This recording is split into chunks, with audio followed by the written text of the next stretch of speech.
I hear this a lot from people I'm working with, that they will be cringing while replaying ways they've embarrassed themselves or have done something they regret in the past.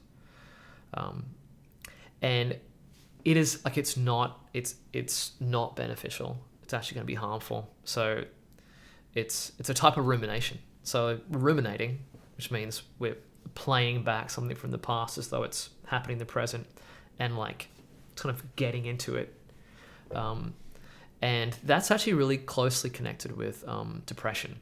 So that's actually a depression theory that's based on rumination. For anxiety, we know that there's this, if we go back and rethink about ways that we have screwed up in the past, then, and I put quotes because we're really bad reporters of our own experience, especially as far as social performance.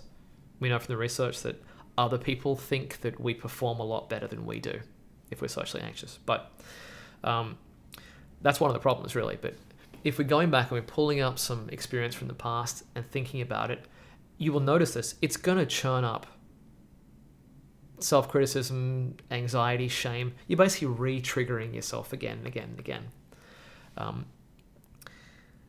It's unhelpful. Probably you're aware of it. It feels bad. It will make you more ashamed in the moment. It'll make you more likely to be anxious next time you interact. So the question is why? And this is really the most important thing here, is that's not happening for some weird reason. It's not an accident. It's not a chemical problem. There is something on a slightly deeper level where there's a part of you that believes that's helping. You are going back and replaying these situations and thinking them through and analyzing them because you think that it's helping you in some way.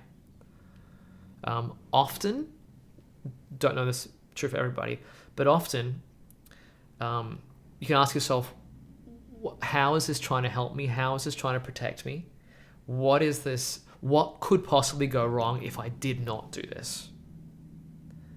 That will start to tell you, like, what we call a meta belief. There's a belief about thinking in this way. So a lot of times there's an idea that by replaying these things, you're going to prevent them from happening again in the future. There's a way that this is protecting you. This is one of these protections. If I ruminate about past mistakes, I will learn how to prevent them from happening in the future. And I will stop myself from future rejection and criticism.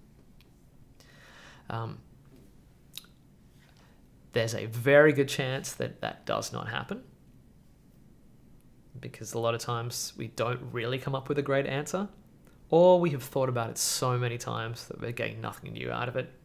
But what we tend to do is to feel really bad and avoidant and anxious and ashamed. So there tends to be, if we actually deal with it, the cost benefit, it means we should probably stop.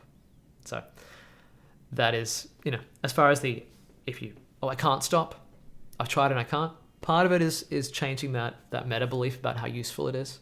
But also then there's more like attention focused techniques of interrupting yourself when that happens and refocusing.